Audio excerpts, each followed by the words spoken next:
Maya may soybean sa ngauram ba ni kabu kasalam ni may isa kan man ngara mare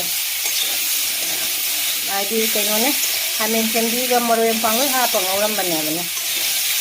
alu saktel alu ki putli ngara ba ne alu ke ngau buru dum toy gara ne masala ke na hare adi moro ko ai na ha kare ba adi thonga de mayam di kari kari hinjang thongnari ge ai di hawai ma thonge hawai ke cooker da kam gare phok tawdiri soybean han ngokhat pane bane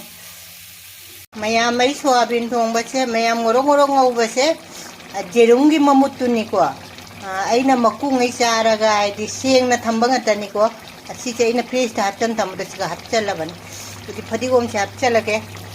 phadigom se taka tek tare khuidaram me adu losel lage